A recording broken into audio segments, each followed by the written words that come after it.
പിതാവിന്റെയും പുത്രന്റെയും പരിശുദ്ധാത്മാവിന്റെയും നാമത്തിൽ ആമേൻ. എന്റെ പ്രിയപ്പെട്ടവർ, ഇന്ന് ഓഗസ്റ്റ് 23 ഞായറാഴ്ച. അമ്മേ പരിശുദ്ധ അമ്മേ, അമ്മേ പരിശുദ്ധമേ, ദൈവമാതാവേ, കൃപാസനത്തിലൂടെ ഞങ്ങളുടെ ദേശത്തിനും അമ്മ മധ്യസ്ഥം തേടി തന്ന എല്ലാ അനുഗ്രഹങ്ങൾക്കും കൃപകൾക്കും ഞങ്ങളിപ്പോൾ ഹൃദയം നിറഞ്ഞ നന്ദി പറയുന്നു. അമ്മേ പരിശുദ്ധമേ, ദൈവമാതാവേ, 2004 ഡിസംബർ 7 ഉച്ചകഴിഞ്ഞ് 2:30 കൃപാസനത്തിൽ സംഭവിച്ച അമ്മയുടെ പ്രത്യക്ഷപ്പെടലിനെ കുറിച്ച് തിരുസഭയ്ക്ക് സമർപ്പിച്ചിരിക്കുന്ന പഠനരേഖകളുടെ മേൽ സഭാത്മകമായ പഠനം ആരംഭിക്കുവാൻ ഞങ്ങൾ പ്രാർത്ഥിക്കുന്നു. അമ്മേ പരിശുദ്ധമേ, ഭൂസ്വർലോകങ്ങളുടെ രാജ്ഞിയായ അങ്ങേയ്ക്ക് ഭൗമസംരക്ഷണത്തിനായി പ്രപഞ്ചപ്രകൃതിയെ തന്നെ തിരുസഭ പ്രതിഷ്ഠിക്കുവാൻ ഈ പ്രത്യക്ഷീകരണം വഴി ഇടയാക്കണമേ. പരിശുദ്ധമേ, ജപമാല മാതാവേ, സകല കൃപാസനം പ്രാർത്ഥനയോടും ചേർത്ത് ഞങ്ങളിപ്പോൾ പ്രാർത്ഥിക്കുന്ന ഈ കുടുംബത്തിന്റെ പ്രത്യേക നിയോഗം പറ മക്കളെ.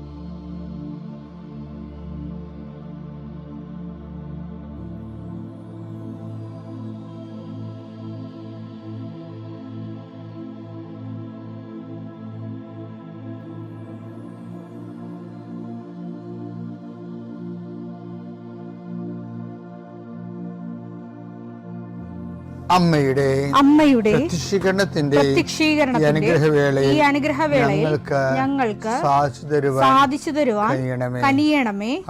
ആമേൻ. വിശ്വാസ പ്രമാണം. സർവശക്തനായ പിതാവും ആകാശത്തിന്റെയും ഭൂമിയുടെയും സൃഷ്ടാവുമായ ദൈവത്തിൽ ഞാൻ വിശ്വസിക്കുന്നു. അവിടുത്തെ ഏകപുത്രനും ഞങ്ങളുടെ കർത്താവുമായ ഈശോമിശിഹായിലും ഞാൻ വിശ്വസിക്കുന്നു. ഈ പുത്രൻ പരിശുദ്ധാത്മാവിനാൽ ഗർഭസ്ഥനായി കന്യകാമറിയത്തിൽ നിന്ന് പിറന്ന് പൊന്തിയോസ് പീലാത്തോസിന്റെ കാലത്ത് പീഡകൾ സഹിച്ച് കുരിശിൽ തറയ്ക്കപ്പെട്ട് മരിച്ച് അടക്കപ്പെട്ട് പാതാളങ്ങളിൽ ഇറങ്ങി മരിച്ചവരുടെ ഇടയിൽ നിന്ന് 3-ാം നാൾ ഉയർത്ത് സ്വർഗത്തിലേക്ക് എഴുന്നള്ളി സർവശക്തിയുള്ള പിതാവായ ദൈവത്തിന്റെ വലതുഭാഗത്തിരിക്കുന്നു. അവിടെ നിന്ന് ജീവിക്കുന്നവരെയും മരിച്ചവരെയും വിധിക്കുവാൻ വരുമെന്നും ഞാൻ വിശ്വസിക്കുന്നു. പരിശുദ്ധാത്മാവിലും ഞാൻ വിശ്വസിക്കുന്നു.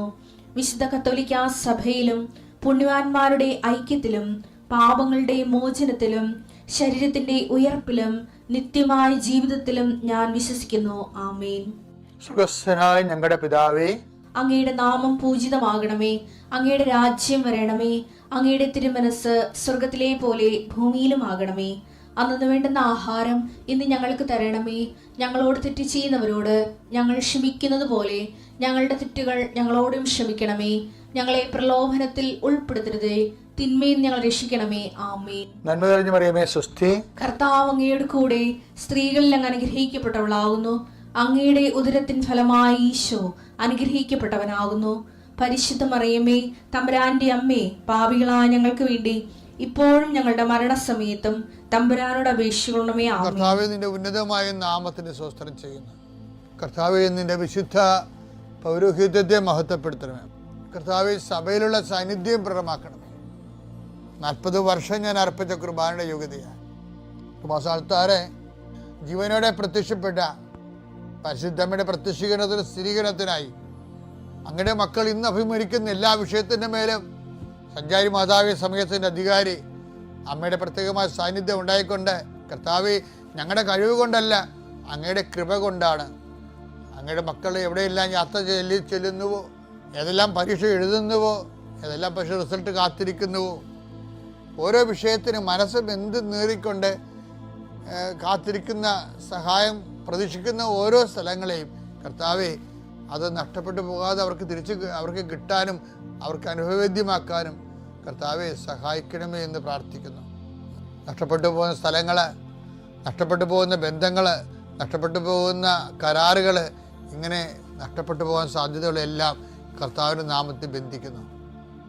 ഓരോ സ്ഥലവും ഓരോ വിഷയത്തെ നീ ആസ്പദമായിക്കൊണ്ട് അതിനെ അധികരിച്ചുകൊണ്ട് ഓരോ വിഷയത്തിൻ്റെ മേലും നീ ആഗ്രഹം അവലംബിച്ചുകൊണ്ട് അത് ഓരോ ഡേറ്റും ഓരോ നീ പ്രത്യാശയോടെ കാത്തിരിക്കുന്ന ചില വ്യക്തികളുടെ വരവ്, പ്രത്യാശയോടെ കാത്തിരിക്കുന്ന ചില ഓഫറുകൾ, പ്രത്യാശയോടെ കാത്തിരിക്കുന്ന ചില തീയതികൾ എല്ലാം എൻ്റെ ദൈവവേദനെ നിനക്ക് അനുഗ്രഹമായി മാറട്ടെ. അതിനെതിരെ വരുന്ന എല്ലാ തിന്മയുടെ ശക്തികളെയും ഈശോയുടെ നാമത്തിൽ ഞാൻ ബന്ധിച്ചു കർത്താവിന് കാൽക്കീഴിലാക്കുന്നു. കർത്താവെ, രോഗികൾ, പീഡിതര്, കുടുംബസമാധാനം ഇല്ലാത്തവര്, വിദേശ യാത്ര ചെയ്യുന്നവര്, കർത്താവെ അവരെല്ലാം നീ ആശീർവദിക്കണമെന്ന് പ്രാർത്ഥിക്കുന്നു. എൻ്റെ കർത്താവിൻ്റെ ഉന്നതമായ നാമത്തിൽ സഭയുടെ അധികാരത്തിൽ കുരിശിൻ്റെ അടയാളത്തിൽ ഉപരി പഠനത്തിന് വേണ്ടി ചിന്തിക്കുന്നവരും ആലോചിക്കുന്നവരും അതിനുവേണ്ടി പരിശ്രമിക്കുന്നവരും അവരുടെ കഴിവിനേക്കാൾ ഒരു ദൈവത്തിൻ്റെ കൃപയാൽ അവർ ചെന്നെത്തേണ്ട ഇടത്ത് അവരെ എത്തിക്കാൻ വേണ്ടി പരിശുദ്ധമ്മ ദൈവമാതാവിൻ്റെ മധ്യസ്ഥ പ്രാർത്ഥിക്കുന്നു. നിത്യപിതാപുത്രൻ പരിശുദ്ധാത്മാവായ സർവേശ്വരെ നയിക്കുവാൻ. എൻ്റെ പ്രിയപ്പെട്ടവർ, നമ്മൾ ഹെബ്രായർ 4:16 അനുസരിച്ചുകൊണ്ട് വേണ്ട സമയത്ത് കരുണയും കൃപാവരവും ലഭിക്കാൻ കൃപയുടെ സിംഹാസനമാകുന്ന വാഗ്ദാന പേടകത്തെ ക്രിസ്തുവിനെ സമീപിക്കുക. അപ്പോൾ ക്രിസ്തുവിനെ എങ്ങനെ സമീപിക്കാം? അതിനുള്ള യോഗ്യത, ആ യോഗ്യത, ഒന്നാമത്തെ യോഗ്യത നമ്മൾ വിശ്വാസമായിട്ട് കണ്ടു, രണ്ടാമത്തെ വിശുദ്ധിയായിട്ട് കണ്ടു, മൂന്നാം ദിവസം നമ്മൾ മാനസാന്തരമായിട്ട് കണ്ടു, നാലാം ദിവസം വിനയമായിട്ട് കണ്ടു, അഞ്ചാം ദിവസം ഉപദേശം മുറുകെ പിടിക്കുക വചനമായിട്ട് കണ്ടു, ആറാം ദിവസം പ്രാർത്ഥന യോഗ്യതയായിട്ട് കണ്ടു. ഇനി ഏഴാം ദിവസം അനുസരണയോടെ ജീവിക്കുക. അതാണ് അനുസരണയാണ് യോഗ്യത. യാക്കോബ് 1:22 നിങ്ങൾ വചനം കേൾക്കുക മാത്രം ചെയ്യുന്ന ആത്മവഞ്ചകരാകാതെ അത് അനുവർത്തിക്കുന്നവരും ആയിരിക്കുവിൻ. വിശ്വാസത്തിന് അനുസരണ എന്നും പറഞ്ഞൊരു തത്സമവാക്യമുണ്ട്. നാം വിശ്വസിക്കണം എന്ന് വെച്ചതിന്റെ അർത്ഥം വചനം അനുസരിക്കുന്നതിന്റെ അർത്ഥം. അടുത്ത വചനം ഒന്ന് വായിച്ചേ, 1:21 വായിച്ചേ. വചനം കേൾക്കുകയും അത് അനുവർത്തിക്കാതിരിക്കുകയും ചെയ്യുന്നവര് തന്റെ മുഖം കണ്ണാടിയിൽ കാണുന്ന മനുഷ്യന് സദൃശനാണ്. അവൻ തന്നെ തന്നെ നോക്കിയിട്ട് കടന്നു പോകുന്നു. താൻ എങ്ങനെ ഇരിക്കുന്നുവെന്ന് ഉടൻ തന്നെ വിസ്മരിക്കുകയും ചെയ്യുന്നു. എന്തൊരു ആഴമായ പ്രബോധനമാണെന്ന് നോക്കിയേ. അതായത് കണ്ണാടി എടുത്ത് നോക്കുന്നു, അപ്പം അവൻ്റെ ഇവിടെയും കണ്ടൊരു കുരുവുണ്ട്. ഇത് മരണമല്ല എന്ന് ഞാൻ പോകും, പിന്നെ അത് മറന്നു പോകും. പിന്നെ പിറ്റേ ദിവസം കണ്ണാടി നോക്കുമ്പോൾ ആ കുരുവോട് ഇരിപ്പുണ്ടാവും. ഏതായാലും അവൻ കണ്ണാടി തല്ലിപ്പൊട്ടി കഴിഞ്ഞ ഭാഗ്യം. ഞാൻ ഈ ദിവസങ്ങളിലേ ഒരു അണലി ഈ രണ്ട് കൊമ്പൊക്കെ തലയെ വെച്ചിരിക്കുന്ന ഒരു അണലിയില്ലേ, അണലി എടുത്ത് കൊണ്ടുവന്ന് ഒരുത്തനൊരു കണ്ണാടി വെച്ച്. അപ്പം ഞാനും നോക്കി കണ്ണാടിയിട്ടാണ് അണലി കണ്ണാടി നോക്കുമ്പോൾ എന്ത് ചെയ്യുമെന്ന്. അണലിപ്പാമ്പ് കണ്ണാടിയായിട്ട് ഇങ്ങനെ നോക്കിയപ്പോൾ അപ്പോൾ ഞാനൊരുക്കും അതിൻ്റെ ഇണയായിരിക്കുമല്ലോ അതിൻ്റെ അകത്തുള്ള, ചിലപ്പോൾ ഇതിനൊരു സ്നേഹം തോന്നുന്നു. എവിടെയായിട്ട് ആ പണ്ടര ഒറ്റ കൊത്ത് കണ്ണാടി ചിഹ്നവിനായിപ്പോയി. അപ്പം ചില ആൾക്കാർക്ക് കണ്ണാടിയെ പൊട്ടിച്ച് കളയും. അവർക്ക് ഇഷ്ടപ്പെട്ടില്ലെങ്കിൽ ആ കാണുന്ന തൻ്റെ രൂപം തന്നെ ആണെങ്കിലും കണ്ണാടിയെ പൊട്ടിച്ച് കളയും. അങ്ങനെ ചെയ്യുന്നവരുണ്ട്. വെച്ച് കഴിഞ്ഞാൽ അതല്ലേ നമ്മൾ സഭയെയും ദൈവത്തെയും ഒക്കെ വചനത്തെയും ഒക്കെ എതിർക്കുന്നവർ ചെയ്യണത് എന്താണ്? കണ്ണാടി പൊട്ടിക്കലാണ്. അവർക്ക് ആത്മശോധനയ്ക്ക് അവസരം ഉണ്ടാക്കണ എല്ലാം അവർ തകർത്തുകൾ ക്രിസ്തു ദൈവമില്ല എന്നൊക്കെ പറഞ്ഞ് കളയുമ്പോഴേ കാര്യം എന്താണ്? അവർക്ക് ഉൾക്കൊള്ളാൻ പറ്റണില്ല. കാര്യം അവർ ക്രിസ്തുവിനെ കൊണ്ട് ജീവിക്കാൻ പറ്റത്തില്ല. എല്ലാവിധ മ്ലേച്ഛതകളിലും ജീവിക്കുന്ന ആൾക്കാരുണ്ട്. അവർക്ക് ഒരിക്കലും ദൈവവചനം ഉൾക്കൊള്ളാം. അവർ ദൈവവചനത്തിന് കണ്ണാടി കാണിച്ചാൽ അപ്പം പിടിച്ചു കളയും, അത് വചനമല്ല എന്നൊക്കെ പറഞ്ഞു കളയും. അപ്പം അതുകൊണ്ട് വചനം സ്വീകരിക്കുന്നവരിന് വചനമാണെന്ന് പറയുന്നവരാ, പക്ഷെ ദൈവം അവർ അംഗീകരിക്കണം നിർബന്ധമില്ല. എന്താ കാര്യം? ദൈവം പറയും പുട്ട് ഇൻ ടു പ്രാക്ടീസ് എന്ന് പറയും. നിങ്ങൾ അനുസരിച്ച് ജീവിച്ച് കാണിക്കാൻ പറയും. അപ്പോൾ വചനപീഠത്തെ സമീപിക്കാനുള്ള ഒരു യോഗ്യത, ഏഴാമത്തെ യോഗ്യത എന്ന് പറയുന്നത് വചനം അനുസരിച്ച് ജീവിക്കുക എന്നുള്ളതാണ്.